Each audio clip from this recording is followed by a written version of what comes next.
The iron around Luna's wrists had rubbed her skin raw by the time they dragged her into the lower yard of Windrider Hold. Dawn had not broken yet. The torches smoked in the wet dark, and every face she had known since childhood looked harder in the orange light, like stone masks carved to hate her. "Head up, traitor!" barked Captain Dren, yanking her chain so sharply that pain shot through her shoulders. She stumbled, one hand flying instinctively to her lower belly before the chain jerked it away. 2 months. Barely a heartbeat of a life. No visible swell yet. Just nausea in the mornings, tender ache. The strange watchfulness of her wolf curled tight around a secret. Her secret had become everyone's weapon.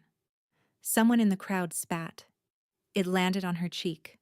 Rogue whore. Windrider shame. Should have drowned her at birth. Luna swallowed bile and blood where she'd bitten her tongue. She searched the ring of faces for one person she could still trust and found him. Her father, Eric's Windrider, kneeling between two guards beneath the council arch. His hands were bound, his gray hair was loose, his cheek split, but his back was straight. When his eyes found hers, grief flashed there so quickly she almost missed it. Then his expression smoothed into command. "Stand, Luna," he said, voice rough but steady. "They don't get your fear." A boot struck the back of her knee and forced her down anyway. At the top of the steps, Kane Stormborn unfurled a sheaf of parchment with theatrical care. Her cousin wore mourning black, as if he were already honoring deaths not yet carried out. He had tied his dark hair in the formal knot of acting regent, a title he had no right to wear while her father still breathed.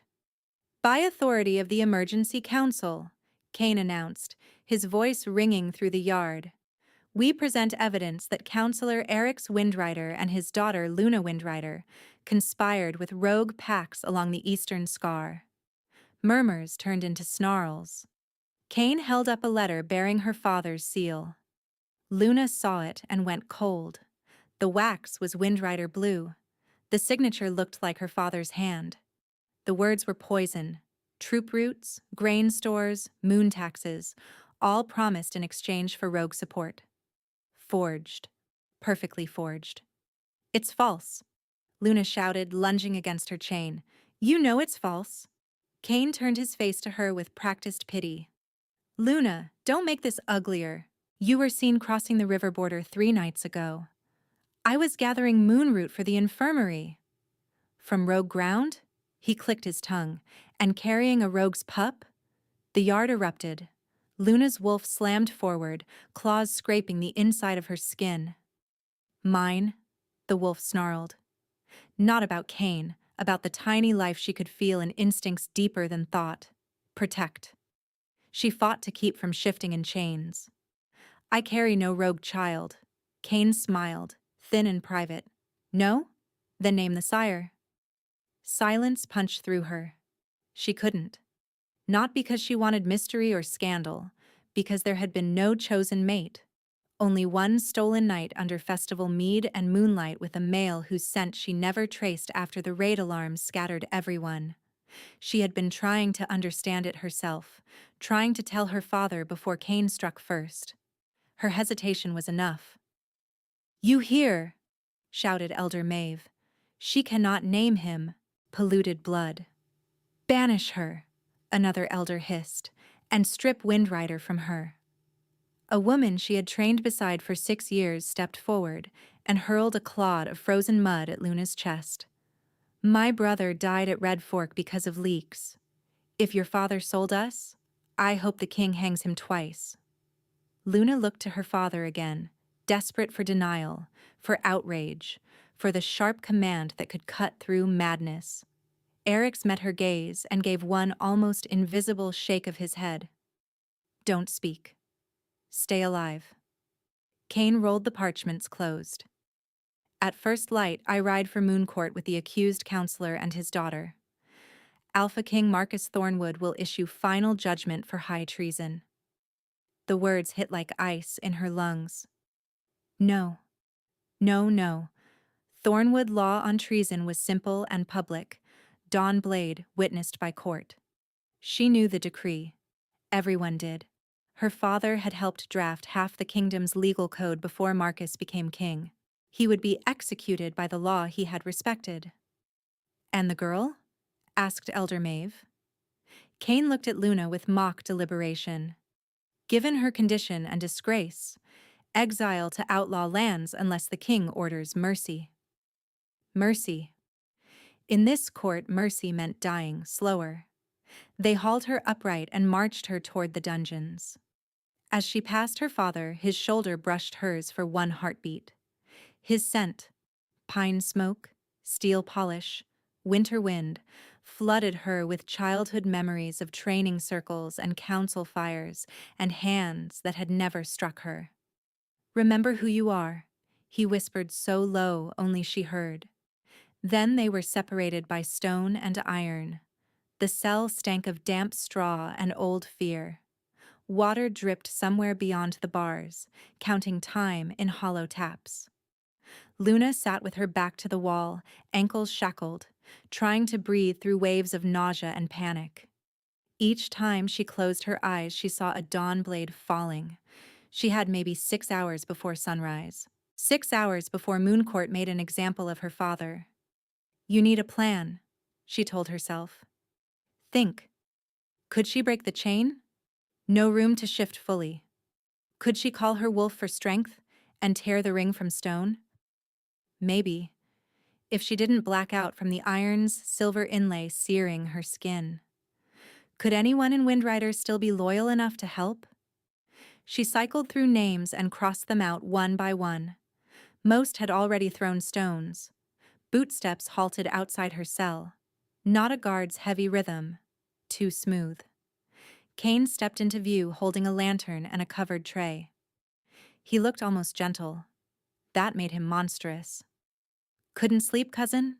he asked. Luna rose, chain scraping. "If you came to gloat, do it fast." He set the tray down just beyond her reach and lifted the lid. Roast meat, bread, cheese. Her stomach cramped with hunger. "Eat. You'll need strength for the journey." "I'd rather starve." Stubborn even now, he crouched, bringing his face level with hers. "You always thought blood would protect you. Your father's name, your father's seat." His voice dropped. "Names burn quickly." She stared at him. "Why?" "Because he blocked every vote that mattered. Border contracts, resource routes, military appointments. He kept saying law when we needed power." Cain's eyes gleamed. "Now I have both." "You forged the letters?" He smiled. No denial. Rage shook her so hard she tasted copper. "I'll tell the king." "You'll tell him what?" "That your own kin framed you. He has your father's seal. Witnesses, patrol logs. By dawn your father is dead, and you are an exiled whore carrying a useful rumor." Useful. The word caught. Cain saw her reaction and leaned closer, breath sour with wine. "Did no one explain?" "Some old wives are whispering that your little bastard might carry a Windrider marker tied to succession rights. Probably nonsense, but rebels adore symbols. A babe born in disgrace can become many things. Sacrifice, banner, puppet." He let that settle between them like a knife. "Outlaw lands are cruel to pregnant females." Luna backed up until stone bit her spine. Her wolf was a white howl inside her skull. "If you kneel to me now," Cain said softly, "I might arrange a cleaner death before birth." She launched at the bars with a scream, chain snapping taut, silver burning through her wrists. Cain didn't flinch. He just stood, lantern light carving shadows under his eyes. "There she is," he murmured. "Windrider temper. It will make your exile entertaining." He turned to go, then paused. "Oh, one more thing. The escort leaves in an hour. I advise the captain to take the ravine path." The ravine path bordered rogue territory. Bandits hunted that road. He walked away humming. Luna sagged to her knees, shaking so violently her teeth clicked. Not grief now. Clarity. Cain wasn't sending her to exile. He was sending her to disappear. Body lost, child gone, witness silenced. No one was coming. She looked at the tray, metal knife beside the bread, guard's laziness. Her pulse steadied, decision hardened. She drew the tray toward her with her boot, took the small knife, and worked it under the leather tie securing her ankle shackle pin. The blade bent, slipped, sliced her thumb. She kept going while blood slicked the handle. Twice she heard footsteps and flattened herself to hide the motion. On the third try, the pin gave with a tiny click that sounded louder than thunder. One ankle free. She twisted, ignoring the scream in her wrists, and wedged the knife into the rusted bracket anchoring her chain to the wall. She had done this as a child with trap springs. Leverage mattered more than strength. Push, breathe, push. The bracket cracked from old damp. The chain dropped. She didn't wait. She slipped through the bars when the changing guard opened the corridor gate, using the shadow behind stacked coal bins she'd noticed during intake. When one guard stopped to piss in the side drain, Luna darted behind him and slammed the loose chain across the back of his knees. He went down cursing. She grabbed his ring of keys and ran, up stairwell, through smokehouse passage, out into sleet and pre-dawn wind. Alarms began behind her, horns blaring 3 short bursts. Her bare feet slapped frozen mud, then gravel, then pine needles as she cut through the old training grounds and vaulted a split rail fence she used to race as a girl. Her lungs burned. The world narrowed to breath and pain and the iron cuff still biting one wrist. Don't fall. Don't fall. Don't. She skidded down a rocky slope into the river gully, icy water soaking her to the thighs. Above, torchlight bobbed between trees, shouts echoing, "This way!" She crossed here. Dogs bayed. Luna plunged downstream, letting the current steal scent, then hauled herself out beneath the hanging roots of a storm-felled cedar. She crawled through the hollow trunk, mud in her mouth, splinters in her palms, and emerged on the far side of the border ridge as the sky bruised gray. Thornwood territory. If Marcus Thornwood was half the butcher stories claimed, she had run from one death to another. But one death had a chance of being heard. She staggered toward the distant outline of Mooncourt's watchtowers. By the time she reached the outer road, dawn had cracked open in a band of pale silver. Mooncourt rose from the valley like something carved from moonbone. White stone walls, black iron gates, banners snapping with the Thornwood wolf sigil. Smoke from 100 hearths curled above the city. Bells tolled, slow and heavy. Dawn court. No. Too late. Luna forced her legs faster, each step jarring through aching hips and the deep, guarded center of her body where her pup slept. Her wet clothes clung like ice. Her vision tunneled at the edges. "Halt!" a sentry shouted from the gate tower. She lifted both hands, chain dangling. "I seek judgment. Windrider Council blood. Urgent." Arrows pointed down. A patrol of 6 dropped from the side gate, blades drawn. Their captain took one look at her cuff, her torn clothing, the Windrider braid ripped half loose from her hair, and sneered. Another exile trying to spit at the king before breakfast. "Please," Luna rasped. "My father, Eric's Windrider, is here for trial. I have evidence." "Save it." He seized her arm. "You can beg from the execution rows." They marched her through the city's lower court, past vendors setting up stalls, past citizens already streaming toward the high steps where justice was done. She heard whispers spreading ahead of them. "That's the daughter." "The pregnant one?" "Traitor's line." The high courtyard was packed, circles of stone benches overflowing with pack delegates and armored guards. At the center rose the Mooncourt dais, white, unforgiving, washed clean for blood. A blade frame stood ready, crescent steel gleaming wet with oil. Her father knelt there, hands bound behind him, head unbowed. Luna made a sound she did not recognize as her own and surged forward. Guards caught her chains and dragged her up the steps anyway, forcing her beside the lower rail. At the top platform stood Alpha King Marcus Thornwood. He was larger than rumor, broad-shouldered in black ceremonial armor stripped of ornament, as if kingship were burden enough. Dark hair brushed his collar. A scar cut through one brow. His face held no softness, only carved restraint and eyes like winter iron taking in everything and giving nothing back. A herald read charges. Forged letters were displayed. Witnesses swore oaths. Luna shouted denial until her throat tore raw, but the crowd drowned her. Her father turned once, found her in the noise. "Luna," he called, clear as a bell. "Live." Then he faced forward. Marcus lifted a hand. Silence fell so complete she heard the flutter of crows on the parapet. "By decree of Crown Law," the king said, voice low and carrying, "Eric's Windrider is found guilty of high treason." The blade dropped. Luna lunged. Her foot hit blood-slick stone. She slipped, chain jerking, the world pitching sideways, and a hard hand closed around her wrist, hauling her upright before she struck the dais. Heat exploded up her arm. Not pain.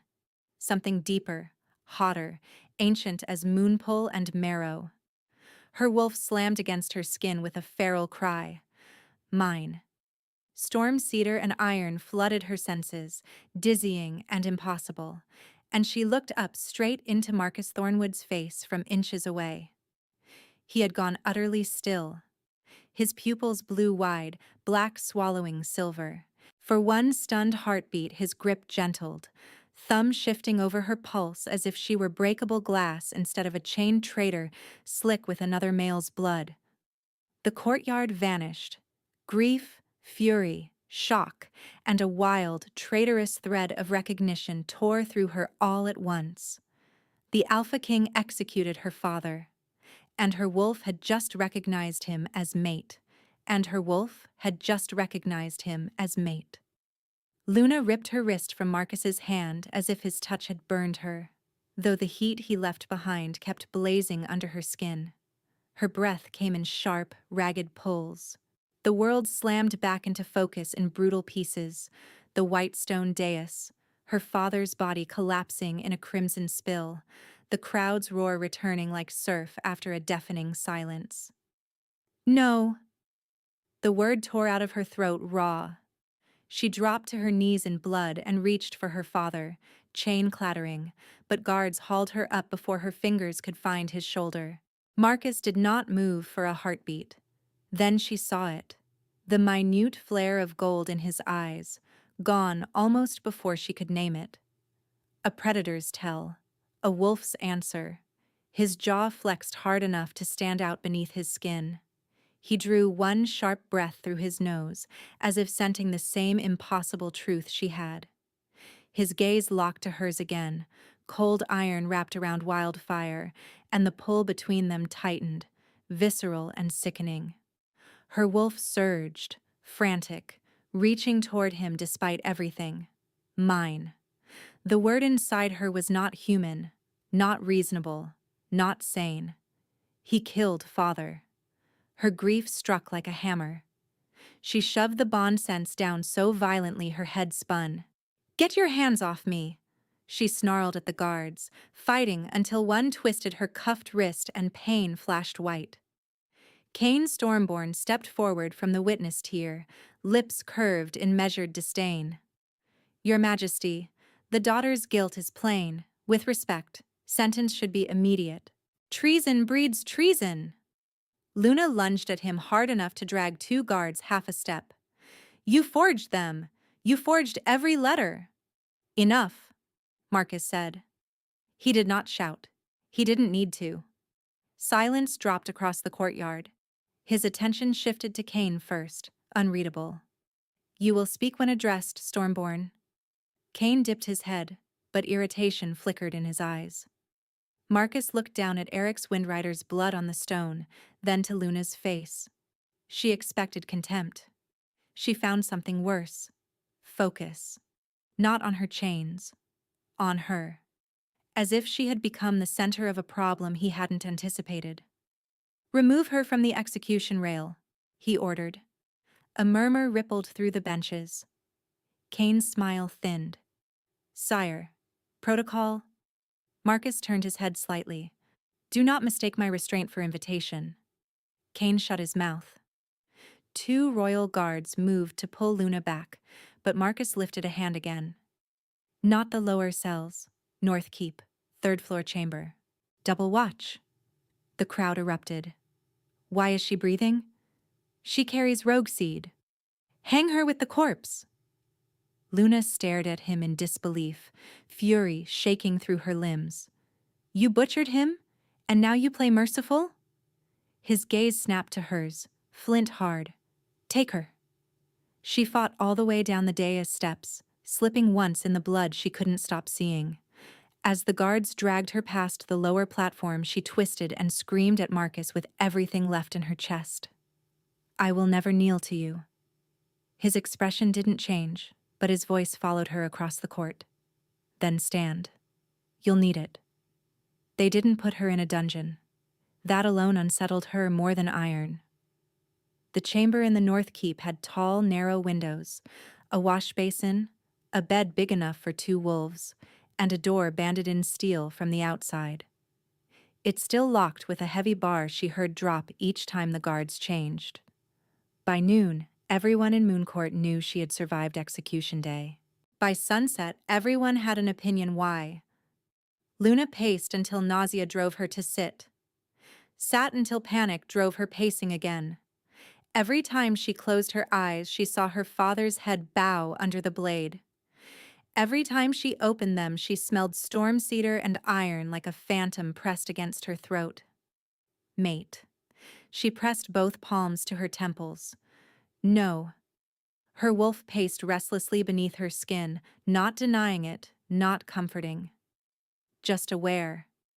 At dusk, the door opened under guard and a royal messenger summoned her to the upper council hall. They removed her wrist cuff, but left two guards at her shoulders as they marched through torchlit corridors lined with old kings.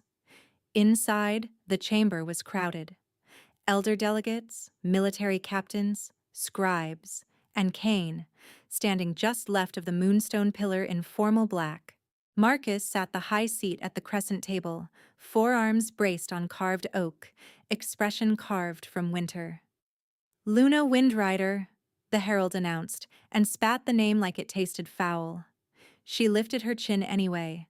An elder she didn't know slammed his palm on the table. "Why are we wasting Moonrise on this?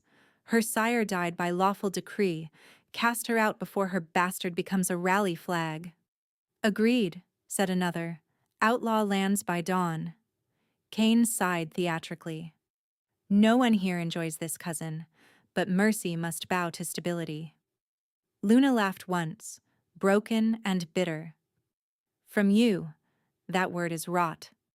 Marcus watched her with an intensity that made her skin prickle. When he spoke, his voice was level. "You claim the evidence was forged." "Yes." "You accuse acting Regent Kane Stormborn of treason and perjury." "Yes." "You have proof?" "Not yet."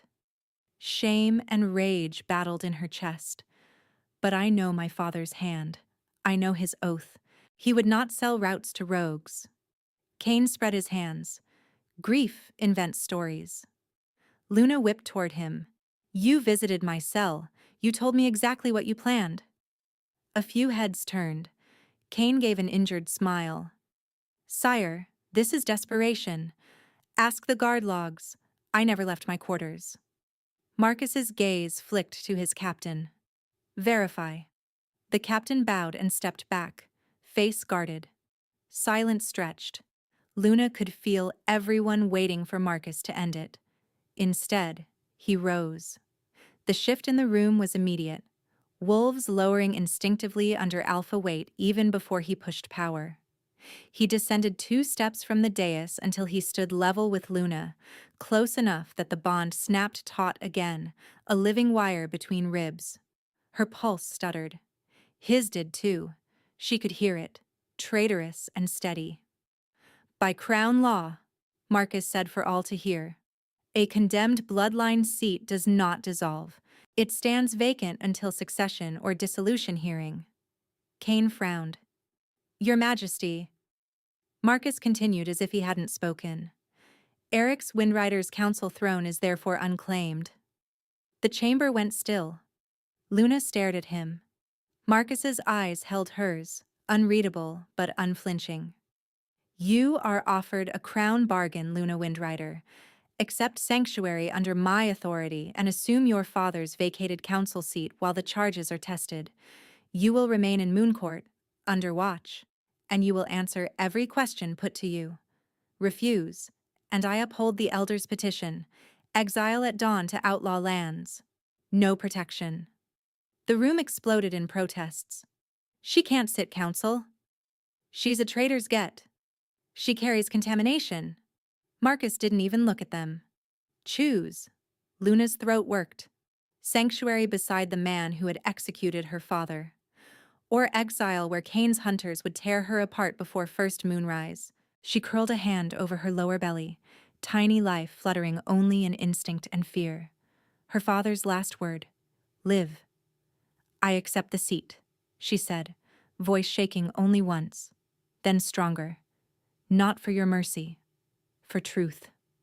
Something passed through Marcus's face, brief, almost relief, almost pain. Recorded, he said.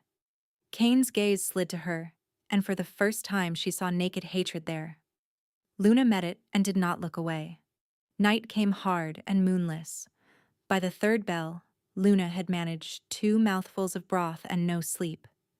At some point she must have drifted, because suddenly she was back on the execution steps, running in place, feet slipping in blood that became river water that became her father's voice cut short. The blade kept falling and never stopped. She woke with a strangled cry, nails raking her own forearms, skin tearing under half-shifted claws. Stop. A low voice, close. Luna, look at me. She thrashed toward the far side of the bed, chest heaving. Marcus knelt on the rug beside her, no guards at his back, no crown, no armor. Just a dark shirt open at the throat and rolled sleeves, as if he had come in haste. A lantern burned low on the table behind him. Rain tapped the window. How did you get in? She rasped. I have keys to my keep. His tone was dry, but his eyes tracked the blood on her arms. Can I come closer? She almost laughed at the absurdity. The Alpha King asking permission in her locked room. Why?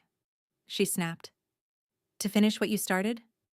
His jaw tightened, but he stayed where he was. No. He reached behind him and lifted a tray from the table. Steam curled from a clay bowl. Beside it sat bread, pear slices, and a cup smelling faintly of mint and moon and ice. You haven't kept food down, he said. The healer mixed pregnancy-safe herbs, ginger bark for nausea, blue leaf for sleep. Luna recoiled instinctively. Poison would be efficient. He met her stare, then took the spoon, stirred the broth, and drank first. He tore a piece of bread and ate it, drank from the herb cup, waited a beat. Nothing happened. Insulting enough? He asked quietly. She blinked, caught off guard by the almost grim humor. He set the tray on the edge of the bed within her reach and offered a clean cloth for her arms. She took it slowly, fingers trembling, and pressed it to the scratches. He did not touch her. For a while the only sounds were rain, her breathing, and distant guard steps in the corridor. Finally she said, hoarse, kindness won't erase blood. He looked at the floorboards, then back to her. I don't want erasure, I want truth. The words landed in the space between them, simple and heavy. Luna studied him, searching for manipulation, for calculation, for the crack where cruelty hid. She found exhaustion, and something like fury turned inward. Why spare me? She whispered. If you believe the evidence, why am I not dead? Marcus held her gaze. Because I believe the evidence enough to act, and doubted it enough to keep one witness alive. You call me witness, not mate. The word slipped out before she could stop it. He went very still, that same stunned stillness from the dais swallowing him. His scent sharpened, cedar under storm. At court, he said after a long beat, I call you what keeps you alive. He rose in one controlled motion and crossed to the door. Luna heard no bar lift. He paused with his hand on the latch, not turning. Eat while it's warm. If you scream, I come. If you run, the outer guards stop you. But this door stays unbarred tonight. Then he left. Luna sat in the dim room, cloth pressed to her stinging skin, listening. No iron bar dropped. After a full minute, she reached for the broth with shaking hands. At first light, the War Council convened. Luna entered in deep green borrowed from the palace stores, Windrider braid redone by her own hands. Whispers chased her down the corridor like gnats. The council chamber doors opened, and heat, voices, and hostility hit her all at once. The generals had come armed despite protocol. Elder delegates packed the side tiers. Kane stood near the map table, speaking low to two border captains who fell silent when they saw her. Bold, one elder said loudly, not bothering to lower his voice. Traitor's womb comes to discuss defense. Another sniffed. Confine her to birthing rooms and be done. Luna kept walking. Marcus sat at the head of the crescent table in black council leathers, crown absent, command radiating anyway. His eyes flicked over her once, assessing, alert, then to the room. Proceed, he said. A gray-bearded general named Rusk jabbed a finger toward Luna. Proceed? With her here? My scouts won't report roots in front of compromised blood. Compromised, echoed Elder Maeve from the side tier. If she carries rogue seed, every rebel in the east will hunt it. Lock her down. Traitor's womb, someone muttered again, louder. Luna felt the words like spit. Her wolf rose, hackles up. She opened her mouth to answer, but Marcus stood. Power detonated. His alpha aura crashed through the chamber like a physical force, slamming into wolves and humans alike. Chairs scraped, papers fluttered off the table. One by one, then all at once, voices choked off as bodies hit kneeling posture under sheer dominance. Even seasoned generals bowed their heads, teeth gritted. Kane held out longest, 3 breaths, maybe 4, before dropping to one knee with murder in his eyes. Listen carefully, Marcus said, voice edged with thunder. You will not reduce a counselor to an insult in my hall. He turned to Luna and, to her shock, gestured to the high chair. Sit, she stared. That is your seat. Today, it is yours. Every gaze in the room burned her skin as she crossed to the carved throne and lowered herself onto it. The wood felt too large, too heavy with old authority. Marcus did not reclaim it. He moved to stand at her right shoulder like a black-clad sentinel. Murmurs rose, frightened and furious. Marcus lifted a parchment from the table and nodded to the chief scribe. Record emergency amendment to Crown Code, effective immediately. The scribe's quill hovered, then scratched furiously.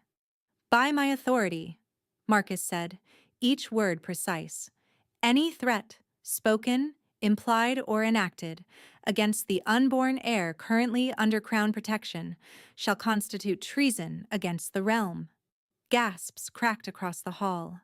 Rusk surged to his feet despite the pressure in the room. Heir? You can't name that bastard. He lunged across the table, hand reaching for Luna's forearm as if to drag her from the seat. Marcus moved faster than sight. One step, one twist, and a sickening crack split the chamber. Rusk screamed, dropping to his knees, clutching a ruined wrist. Marcus released him with contemptuous precision and spoke into the stunned silence. She is under my protection. Test me again. No one moved. No one breathed too loudly. Luna's heart pounded so hard she could feel it in her throat. She looked up at Marcus. From this close she saw the restraint in him like a drawn blade. Violence leashed, deliberate, not wild. He had not killed Rusk. He had chosen exactly enough. Different, she thought before she could stop herself. Not gentle, not innocent, but different from the monster she had painted in her grief. Marcus glanced down at her as if he heard the shift. "Council business," he said coolly to the room, though his gaze stayed on Luna one beat longer. "Border reports, now." As generals stumbled back into order and scribes resumed scratching, Luna rested her palm over her still flat belly beneath the table. Her guard was still up, claws and all. But for the first time since Dawn Court, it was no longer all the way closed. "Border reports," Marcus repeated, and the hall lurched back into motion. General Var limped to the map table and slapped down 3 wax-sealed dispatches. Eastern Scar villages hit before dawn. Smoke stores burned, not grain stolen. Rogues left bodies in the roads.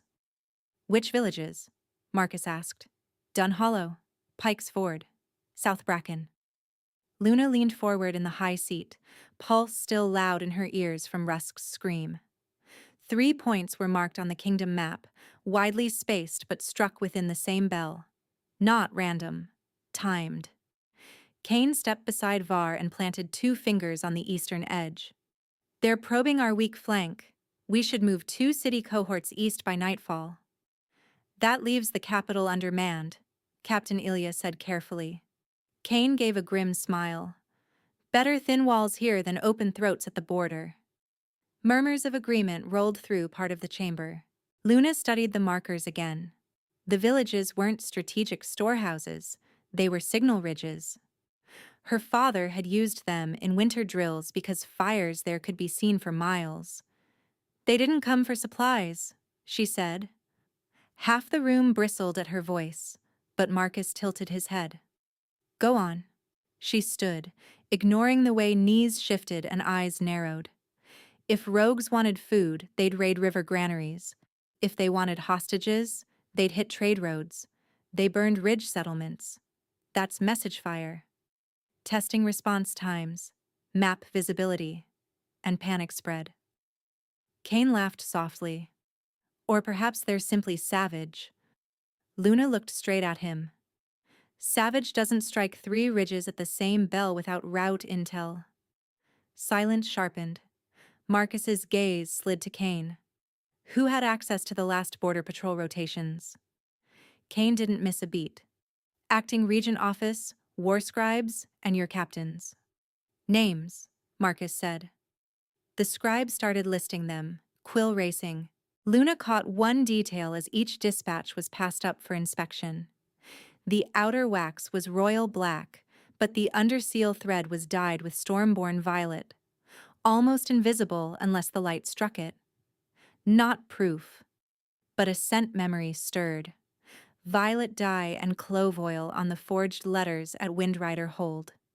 Her wolf prowled under her skin. Kane wasn't just cleaning up a lie. He was running operations.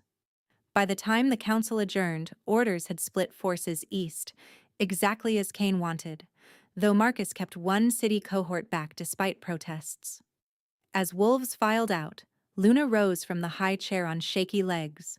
The weight of everyone's hatred clung to her clothes. Marcus touched her elbow, brief and steadying. Heat flashed through her and vanished. "Walk with me," he said. They took a side corridor lined with old battle tapestries. No guards close enough to hear. "You saw something," he said. "Stormborn thread in those dispatches. Violet. Same undertone as the forged seals used against my father. That dye is common among noble houses." "I know." Frustration scraped her throat. "It isn't enough." Marcus's expression stayed hard, but his voice lowered. "Then we gather enough." Before she could answer, voices echoed from the colonnade ahead. Marcus caught her wrist and pulled her into the shadow behind a pillar. His touch was all command and heat.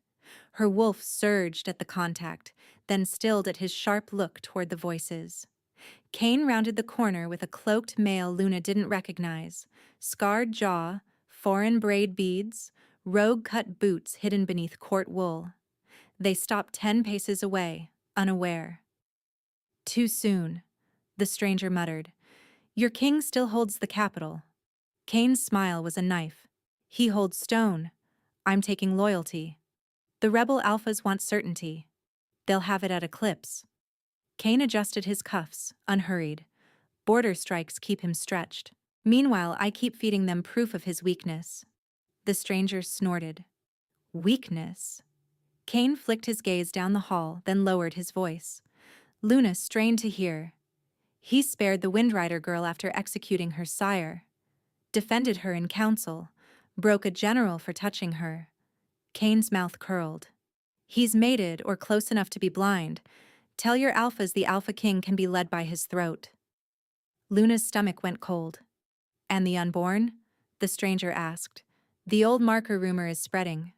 Some want it dead before birth. Not dead yet, Kane said. Useful blood should be displayed before it's spent. The rogue studied him.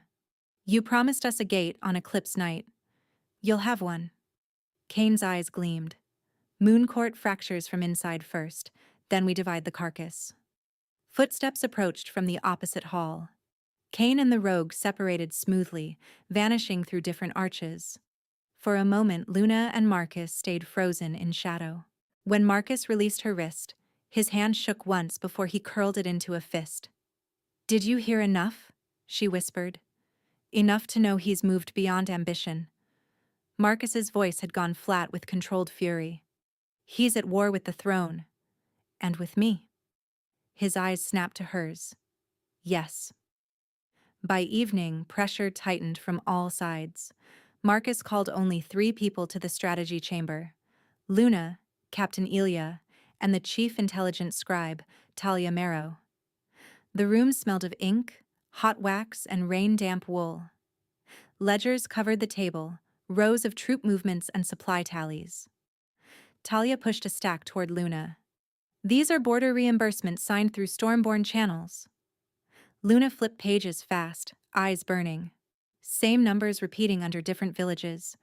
Bribe laundering through grain compensation. Her father had once taught her how corruption hid. Never in huge theft, always in small boring columns no one wanted to read twice.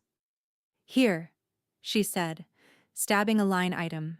6 wagons of silvered spearheads sent to Bracken after the first raid. Ilya frowned. Bracken Armory didn't request silver. Exactly. Marcus braced both palms on the table, leaning in beside her. Where did the wagons go? Talia swallowed. Tracking marks disappear at the old quarry road. There's no official depot there. Rogue handoff, Luna said. Marcus nodded once. Get me quarry scouts I trust, quietly. As Ilya and Talia left, thunder rolled over Mooncourt. Luna stayed bent over the ledgers until nausea rose. She pressed fingers to her mouth. A cup appeared beside her hand. Mint and ginger steam. She looked up. Marcus had already tasted it. His mouth was damp from the sip. You don't have to keep proving it, she muttered, taking the cup anyway. I do if someone keeps trying, he said. She froze. Trying what? His jaw hardened. Your noon broth was tampered with before it reached your corridor. Healer caught the scent shift. Cold slid down her spine. Poison? Sleep draft heavy enough to stop a heart under pregnancy strain. Luna set the cup down carefully so it wouldn't shake. Why wasn't I told? Because I needed watchers to think we didn't catch it. She stared at him. You used me as bait. I kept you alive. His voice sharpened, then he forced it back down. And yes, bait, if that's the word. I'm running out of enemies I can name. Rain hammered the shutters. Lightning flashed, turning his scar pale. Everyone already thinks I'm your weakness, she said quietly. A humorless breath left him. They're half right. Heat rushed to her face, equal parts anger and something far worse. Don't. Don't what? Tell the truth where no one can weaponize it? She stepped back from the table. The truth is, my father is dead by your order. His expression flinched, not outwardly, but she felt it across the taut, unwanted bond like a bruise touched. "Yes," he said. "And if Cain forged what I think he forged, I killed an innocent counselor under my own law." The room went still, except for Rain. Luna looked away first. "Then help me burn that law down." His answer came without hesitation. "I will." By nightfall, new rumors flooded the keep. Luna was carrying a bloodline heir tied to old succession rights. Rebels wanted her womb. The king had gone soft. The king had gone mad. Servants stopped meeting her eyes. 2 guards requested transfer from her wing. In the lower market, someone painted "Traitor Bride" across a wall in tar-black letters. When Luna passed a mirrored alcove on her way back to her chamber, she barely recognized herself. Too pale, jaw set too hard, grief aging her around the eyes. At her door, she found a folded scrap of parchment slipped under the threshold. "He can't shield you at Eclipse. Come to the old rookery if you want your father's true ledger." No signature. Her wolf snarled. She carried it straight to Marcus. He didn't let her go to the rookery. Instead, he doubled her corridor watch and personally searched the abandoned tower with Ilya. They came back with nothing but pigeon bones and a slit-throat sentry in a stolen palace cloak. The corpse wore no sigil. Professional cleanup. Near midnight, unable to sleep, Luna paced her chamber until the walls pressed in. Finally, she opened the unbarred door and slipped into the hall. The 2 stationed guards stiffened but didn't stop her when she said, "Courtyard, I need air." Mooncourt's inner yard lay silver under broken clouds. The execution dais rose at its center like a white tooth. Workers had scrubbed away blood days ago, but Luna could still see exactly where her father had knelt. She stood there in the cold until footsteps sounded behind her. Marcus stopped an arm's length away, cloak dark with mist. Couldn't sleep? Couldn't breathe upstairs. He looked at the dais, understanding without asking. For a long moment they stood side by side, not touching. "I used to come here with him before dawn hearings," Luna said, voice thin in the night. "He'd make me recite statutes until I got them right. Said law was the only blade that should never slip." Marcus's mouth tightened. Mine did. She turned to him. "Why did you trust Cain's evidence so quickly?" He didn't deflect. "Because there had already been leaks, ambushes, dead patrols. I needed certainty, and he handed me documents that matched my fear." A beat. "That is not excuse." "No. No." He exhaled. "My father ruled by hesitation and lost half the North before I was 20. I swore I would never freeze when blood was on the line. Cain fed that vow back to me like poison." Luna studied his profile in moonlight. Scar, hard mouth, weariness carved deep. The king looked less like a throne and more like a man carrying too many ghosts. She opened her fist. Her father's signet ring gleamed there. Marcus had sent it up from evidence lockboxes an hour earlier without note. Windrider Wolf etched in worn silver. "I thought I lost this forever," she said. "I should have returned it sooner." Her fingers closed around it. "Thank you." The words felt strange between them. True, but dangerous. Marcus's gaze dropped to her hand, then lifted to her throat, lingering at the pulse there. The bond thrummed, hot and aching. "If this is too much," he said roughly, "I can assign distance. New guards. Fewer direct meetings." Luna laughed once, soft and broken. "Distance won't make the bond disappear." "No." She stepped closer before she could argue herself out of it, close enough to feel his body heat through damp wool. "I don't forgive you," she whispered. "I know. But I don't think you're lying to me now." Something in him eased and tightened all at once. His hand rose, stopped inches from her cheek, waiting. Luna nodded once. His fingers touched her skin, barely there, reverent in a way that hurt more than roughness. She closed her eyes for one treacherous second and leaned into his palm. Then a bell clanged from the north tower. 1 strike, 2, 3. Alarm cadence. Marcus's hand dropped. Inside, now. Chaos hit fast. Servants ran the halls. Guards shouted conflicting orders. Somewhere below, smoke curled from a side stairwell. Small fire, likely diversion.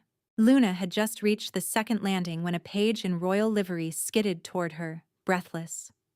Counselor Windrider. King's summons. Archive corridor. Immediate. He held out a sealed strip with Marcus's sign. Black wax, Royal Wolf. Luna took it, frowned. The seal looked right, but the wax smelled faintly of clove. Kane. Her wolf growled inside her. Where is the king? She asked sharply. Lower vaults, my lady, he said alone. Wrong. Marcus never sent her alone now. She looked up to question the page again. He was already backing away. Too fast. Luna's instincts snapped awake. She spun and moved the opposite direction, but 2 armored figures emerged from the smoke-choked stairwell ahead. Palace black from throat to boot, helms down. Royal guard at a glance. At a glance. Their gait was off. Too light. Predatory.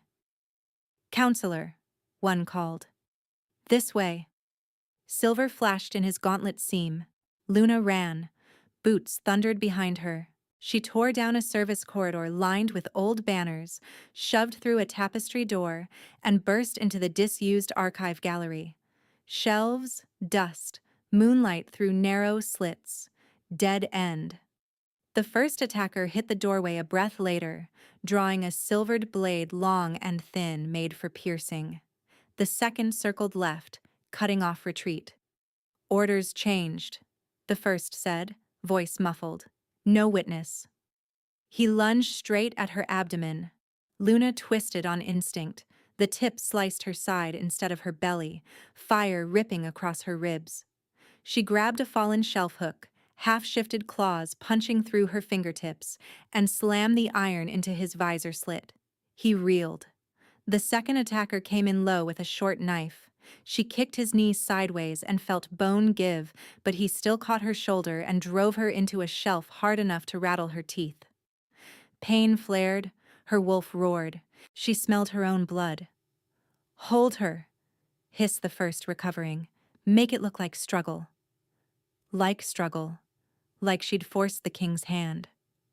The second attacker wrenched her hair back, exposing her throat for the silver blade. A snarl like thunder exploded down the gallery. Marcus hit the room at full speed, eyes gone near gold, aura crushing the air. He caught the silver strike on his forearm, metal bit deep, blood spraying black-red. He didn't even flinch. His other hand closed around the attacker's wrist and snapped it backward until the blade clanged away. Mine, he growled. Not to claim, Luna realized in a dizzy jolt, but as a warning. The second attacker released her and bolted for the side passage. Marcus ripped the first man off his feet and slammed him into stone. Helm cracked, teeth and blood sprayed. Alive, Luna gasped, clutching her bleeding side. We need him alive. Too late. The attacker convulsed once, froth bubbling at his lips. Suicide capsule. Poison bite. The fleeing one reached the doorway and shouted at the top of his lungs, voice carrying into the corridor where guards were converging. Help! The king is killing witnesses! He vanished into smoke. Footsteps pounded closer. Shouts multiplied. By the time the first cluster of soldiers stormed in, Marcus stood over a dead body, forearms shredded by silver, Luna bloodied against the shelves. Perfect picture. Perfect lie. In the doorway behind the arriving guards, Kane Stormborn appeared, breathless, eyes widening in flawless horror at the scene. By the moon, he said, loud enough for everyone to hear. What have you done? Kane's voice carried to every corner of the gallery. By the moon, what have you done? For one suspended heartbeat, nobody moved. Then the corridor exploded. Some guards rushed toward Luna, others surged toward Marcus. Steel hissed from sheaths. Someone shouted, "Drop your claws, sire!" And someone else shouted, "Protect the king!" Boots pounded over stone, echo piling on echo until it sounded like an avalanche inside the keep. Marcus stepped in front of Luna on instinct, blood running from the silver gash in his forearm, shoulders squared to the doorway. His wolf was close. She could smell the feral edge of him, hear the low vibration in his chest that wasn't quite a growl and wasn't human at all. Cain raised both hands in a performance of horrified calm. "No one needs more blood. Disarm everyone, now." Captain Ilya shoved through the crowd a second later with 6 of her own wolves at her back. Her blade stayed low, but her eyes were murderous. "No one gives orders over me in this hall except the crown." Cain turned to her, wounded dignity made flesh. "Then look at the evidence in front of you, Captain. A dead guard, a bleeding counselor, and the Alpha King standing over a body. How many witnesses must vanish before you call this what it is?" Luna pressed her hand hard over the slice in her side and tasted copper at the back of her throat. If she let him write this story now, they were done. Marcus would be framed as a king gone feral from mate bond madness, exactly the lie Cain had been feeding the rebel alphas. And Luna, pregnant, accused, convenient, would be buried with him. "The body bit poison," she snapped, forcing her voice louder than the chaos. "He was an assassin in stolen palace armor." Cain gave her a pitying glance.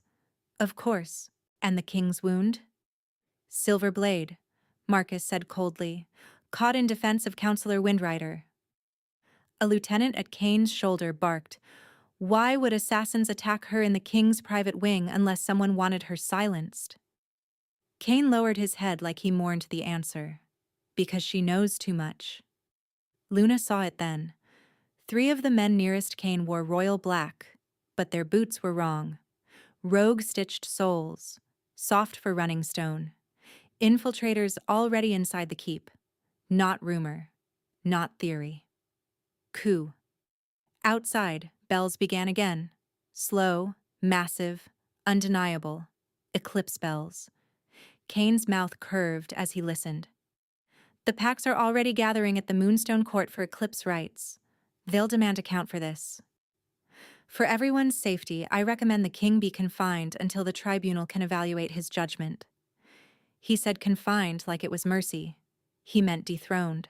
Marcus took 1 step forward, aura slamming through the gallery hard enough that 2 younger guards dropped to their knees. Cain did not kneel. Neither did his boot-stitched wolves. Ilya saw it too. Her expression changed from uncertainty to war. "Seal the inner gates," she shouted. "Now!" A rogue-clad guard lunged for her. Steel crashed. The corridor became a brawl of claws, blades, and snarls.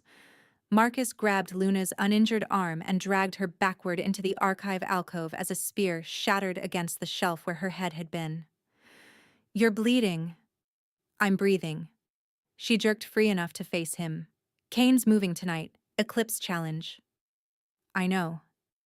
His eyes flicked to her side, to her belly, to the melee in the hall. Decision carved itself into his face. "You go to the vault, triple lock. I end this." "No." "Luna." "No." Her wolf surged with the word. "He wants me hidden or dead. I am done being hidden." A blast shook the stones under their feet. Outer gate impact. Ilya shouted from the corridor, "Sire, north postern breached." Marcus swore, then seized Luna's shoulders, forehead nearly touching hers. "If you die, Cain wins no matter what else happens. If I disappear, he wins faster." Their eyes locked, iron and lightning and grief. Another crash. Smoke pushed down the passage. Marcus's voice dropped, rough and urgent. "Take Talia, take the underways. If you have anything that can bury him, bring it to Moonstone before the shadow reaches full. I'll hold the court long enough for you to speak." Luna stared, then nodded once. "Don't execute him before I get there." His mouth bared in something not a smile. "Move." He shoved her toward the side door as Ilya slammed it open from outside, blood on her jaw. "Captain!" Marcus snapped. Escort Counselor Windrider to vault route. Luna grabbed Ilya's wrist. Not vault. Old archives under East Rookery. Now. Do you trust me or not?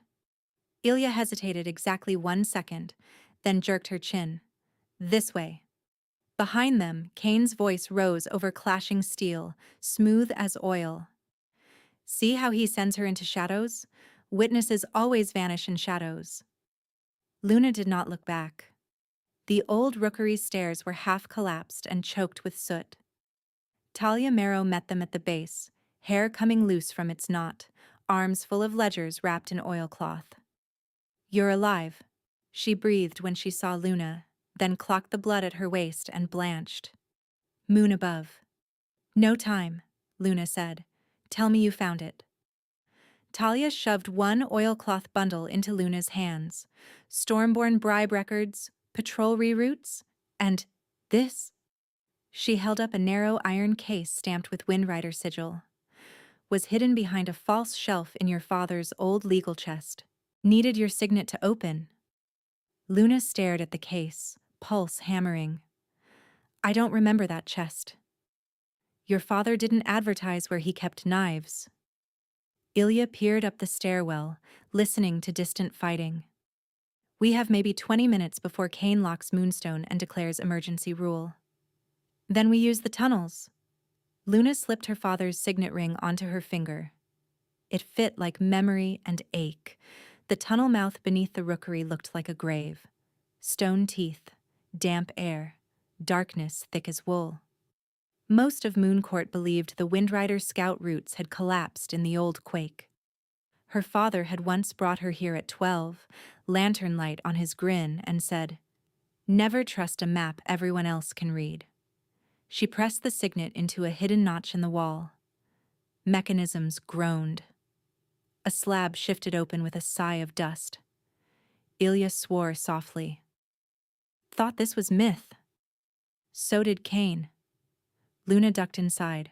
They moved fast through narrow passages where roots punched through mortar and old chalk arrows marked split routes. Luna's side throbbed with every step. Twice she had to stop, palm on stone, breathing through a cramp that knifed low across her abdomen. Her wolf pressed back, protective and tense. At the second junction, Luna whistled 3 rising notes, the old Windrider scout call, then struck the wall with the signet twice. Pause. Once. For a moment, there was nothing. Then answering knocks came from beyond the left branch. Shapes emerged from shadow, lean wolves in travel leathers, bows strung across their backs, Windrider storm thread stitched at their cuffs. Exiled scouts, hidden loyalists Kane had never found. The leader, a scarred woman Luna remembered from childhood drills, stared at her in disbelief. Little Moon? Luna almost broke at the name. Sarah. Sarah's gaze dropped to the blood on Luna's dress, then to the signet ring. Her jaw set. She knelt. The other scouts followed. Windrider command? Sarah asked. Luna swallowed grief like broken glass. Windrider command. She opened the iron case with shaking fingers.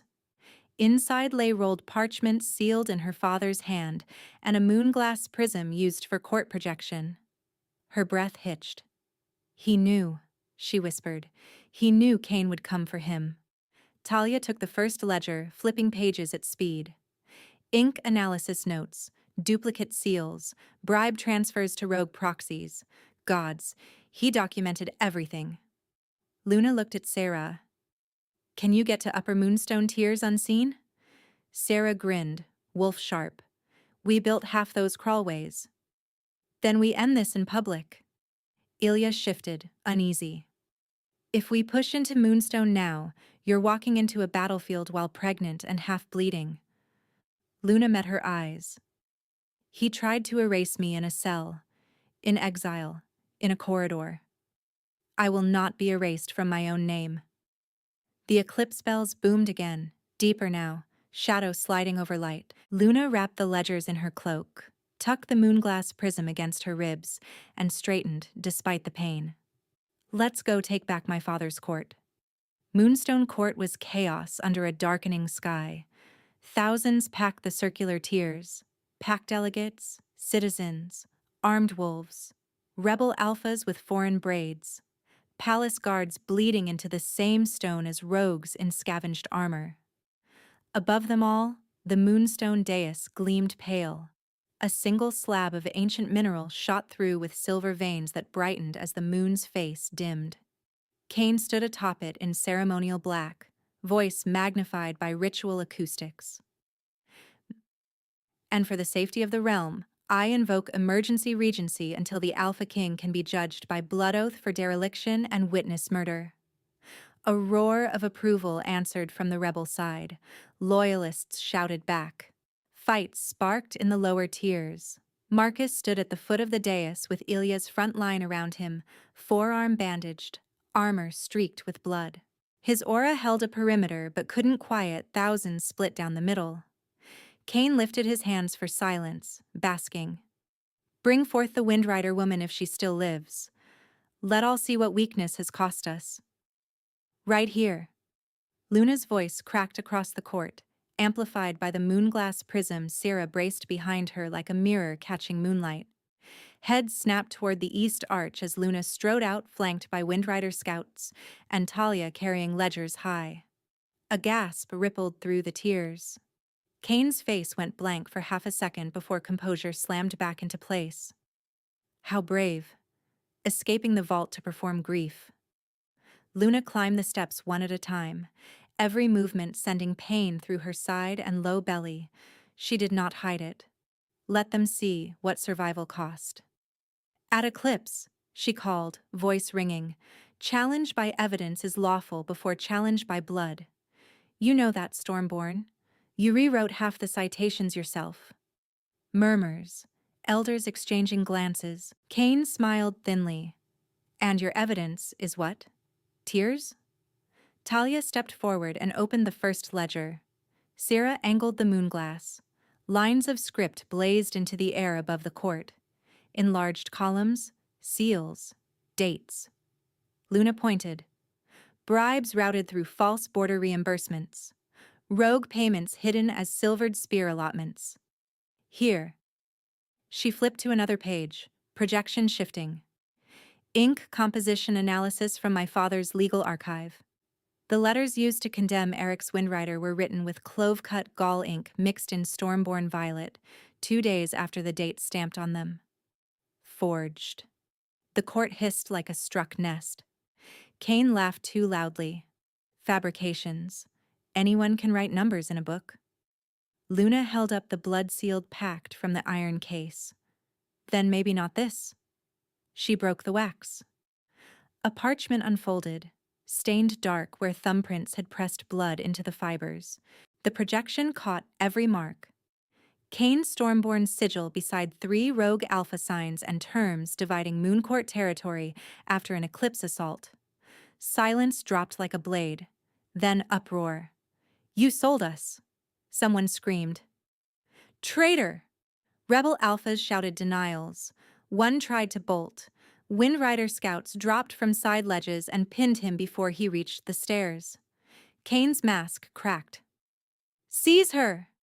3 of his wolves charged. Luna didn't retreat. She shoved the ledgers at Talia, then ran straight toward Cain despite the white-hot pain tearing across her abdomen. Luna! Marcus roared. She shifted mid-stride. Bones snapped and lengthened in a storm of agony and power, fur ripping across her skin silver gray, one flank wet with blood from the side wound. Pregnant pain lanced through her so hard her vision blackened at the edges, but she stayed on her feet, wolf mass slamming into Cain's chest before he could draw breath. They crashed onto the dais. Luna's jaws closed on his shoulder. Her claws pinned his wrists to stone. He screamed and bucked beneath her. The moonstone thrummed under them, amplifying every sound. Tell them, she snarled, half-shift voice ragged. Tell them what you did. Cain spat blood and laughed in her face. I did what your father was too weak to do. Luna drove a claw deeper. He howled. You forged the letters. Yes! He screamed. Finally, rage shredding control. Yes, I forged them. I fed your king exactly what he wanted, a traitor to kill and a throne to save. I lit the borders. I bought his captains. I set the blades in your hall. The whole court heard him. Witnesses everywhere. No taking it back. Marcus hit the dais an instant later, ripping Cain out from under Luna as rebel wolves surged. Ilya's line crashed into them. Moonstone Court dissolved into open battle. Cain tore free with impossible fury, one arm hanging wrong, and snatched a fallen weapon, a short silvered blade slick with someone else's blood. His eyes locked on Luna's belly. Then I'll take the air with me. He lunged. Luna caught his wrist with both hands before the blade could plunge, silver biting her palms, muscles screaming as she fought the downward arc inch by inch. Cain was heavier, mad with desperation. The tip hovered over her abdomen, shaking. Marcus slammed in from the side, taking the blade across his already wounded forearm with a wet crunch. He roared, twisted, and disarmed Cain so hard the weapon spun off the dais. Marcus's claws flashed, rising for a killing strike. "Wait!" Luna shouted. "No!" Marcus froze, chest heaving, claws a breath from Cain's throat. Luna shoved herself upright, blood dripping from her shredded hands, and pointed at the moonstone slab. "Trial by blood oath. Here. In front of everyone." Cain spat at her feet. "Coward." "Touch the stone and swear innocence," Luna said, voice carrying across the suddenly hushed court. "Or admit treason before every pack." He looked around wildly, at the rebel alphas being dragged down in chains, at elders staring with hatred, at common wolves with murder in their eyes. He chose arrogance to the end. "Fine," he snarled. "I swear by blood and moon I did what was required for this realm." Luna stepped in, seized his wrist despite the pain, and slammed his palm onto the moonstone. The stone flared blinding white. Cain's scream ripped the sky. Smoke poured from where his skin met the slab. The forged Stormborn sigil on his signet ring liquefied, ran like ink, then seared itself into his chest in a black-red brand shaped like broken crescent and wolf fang. The mark for Oathbreaker under ancient law. He thrashed, choking. "You—" Blood bubbled at his lips. "You were supposed to die forgotten." Luna leaned close enough that only the front tiers could hear and said, clear as steel, "You killed my father for a crown you could never carry." She stepped back. Marcus did not ask again. He drove his claws straight through Cain Stormborn's heart in full view of the court. Cain jerked once, eyes wide with disbelief, and went still at Luna's feet. For 3 breaths, nobody made a sound. Then one elder dropped to a knee. Another followed. Then rows and rows of wolves bent in submission to crown and judgment as Eclipse shadow slid off the moon and light returned. The courtyard where Eric's Windrider had died was quiet by the time the last body was carried out. Torches burned low. Dawn hovered, not yet risen. Rain had washed most of the blood from stone, leaving dark streaks that glimmered under moonlight.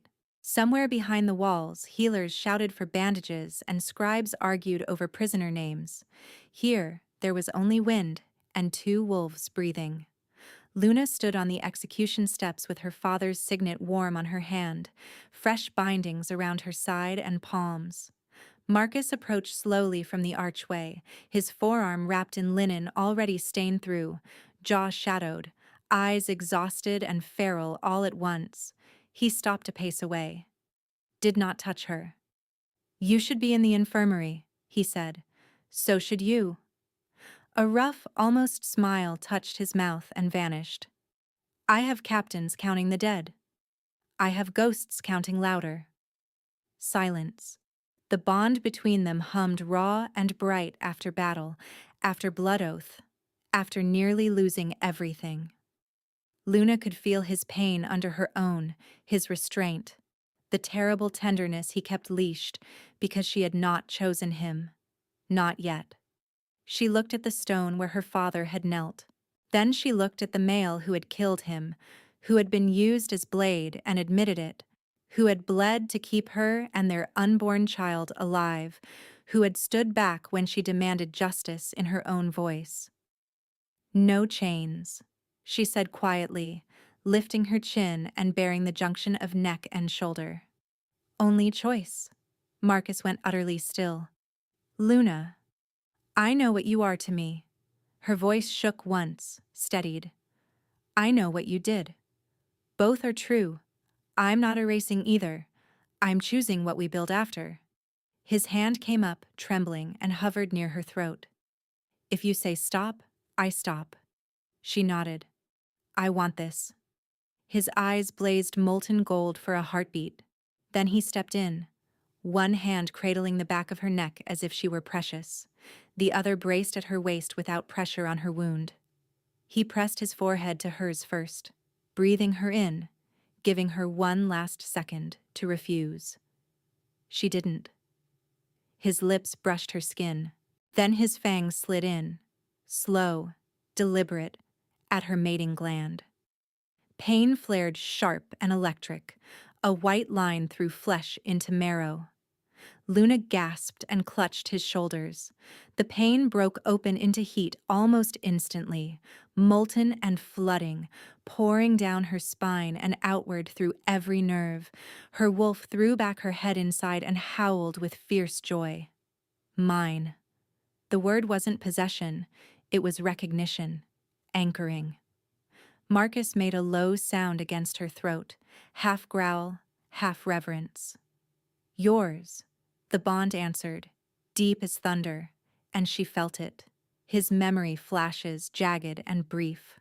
A boy watching a hesitant king lose a border, a young alpha swearing never to freeze, the moment on blood-slick steps when he grabbed her wrist and the world changed. He sealed the bite with his tongue, then rested his forehead to hers, breathing hard. "Mate," he whispered, voice wrecked. Luna slid her hands up his neck, fingers tangling in his hair, and pulled him down. "My turn." She turned his head, found the pulse at his throat, and bit hard enough to draw royal blood. He shuddered, a raw sound torn from him as her fangs pierced skin. His hands tightened at her waist and shoulder, not restraining, holding. She tasted iron and cedar and storm rain. Pain sparked through her jaw into fierce, hot pleasure, and the bond surged again, this time carrying her into him. Her father teaching statutes at dawn, exile fear in a cell, the first flutter of unborn life, the rage that kept her standing, the moment she chose him anyway. His knees nearly buckled. He laughed once, breathless, disbelieving.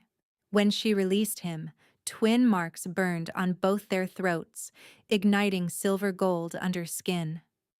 Gasps echoed from the archway, guards and healers who had gathered at a respectful distance now staring wide-eyed at the sight of the king marked in return. Equal claim. No collar. No conquest. Luna pressed her forehead to his. "Mine."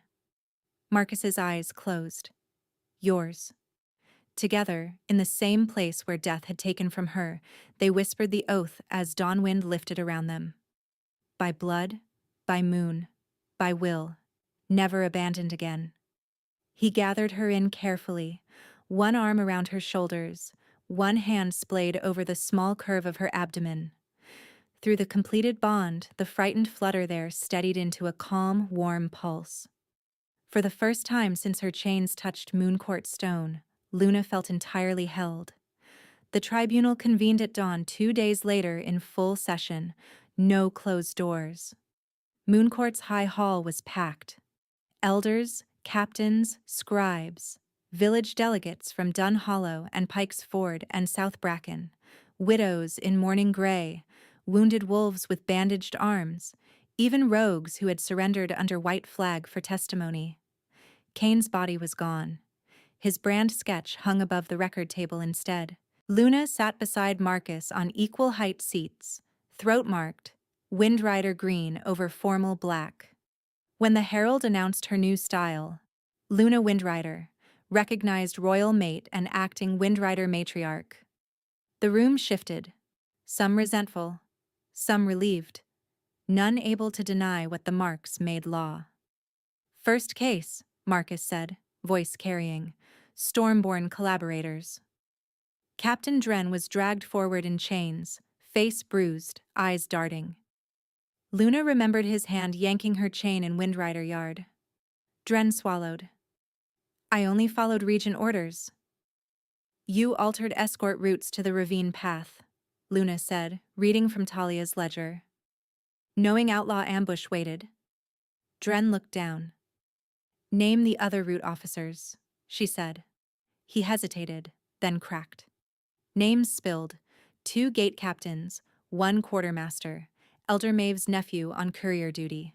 Scribes scratched furiously. Elder Maeve herself was called next. She tried outrage first, then tears, then silence. The Moonstone travel slab brought in for oath checks glowed hot when she lied about payments.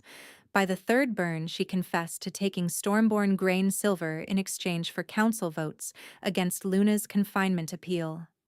General Rusk, wrist splinted, knelt and offered formal apology to Luna for assault in council. She accepted without softness and assigned him to frontier rebuilding duty under civilian oversight. Rebel contracts were read aloud and voided one by one.